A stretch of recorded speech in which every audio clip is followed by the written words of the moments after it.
So today I'm just going to tell you a little bit about traveling in Japan. The most popular times to go to Japan are spring and summer.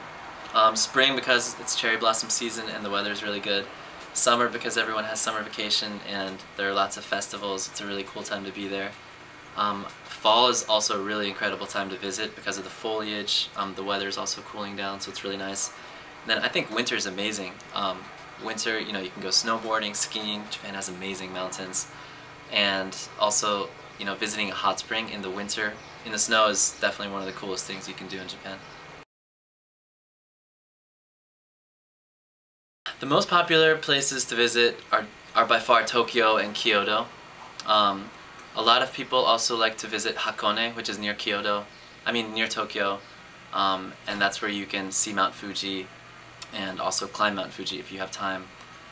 Besides that, there are some amazing day trips from Tokyo and Kyoto, and if you have more time, then people love to go to Hiroshima, Nagasaki, and you could spend weeks and weeks in Japan, so the places are endless, but in general I would say those are the most popular.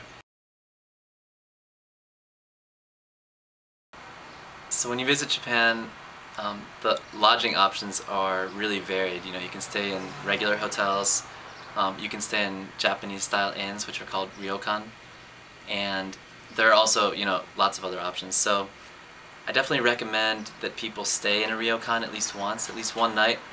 It's a really cool experience. The food is amazing, and the tatami floors and the futons and the service is really great.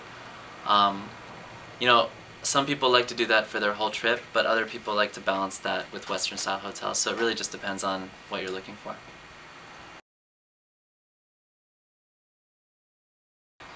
The best way to get around Japan by far is by train. A lot of people who are visiting get the rail pass, the JR rail pass, which is a really good deal and gives you unlimited rides on the bullet trains. But in general, Japan has an amazing rail system, and that's you can get from one end of the country to the other by rail in a really short amount of time, unlike in the US, for example. You can also fly from distant destinations, and within the cities, definitely the train. The food in Japan is amazing. That's definitely one of the biggest draws for a lot of people, people who love sushi and other Japanese foods. But in addition to Japanese food, you can find any kind of food, Every single cuisine of the world is represented in the big cities. So, you can actually have really amazing Italian food, really amazing French food as well. So, overall, the food in Japan is amazing.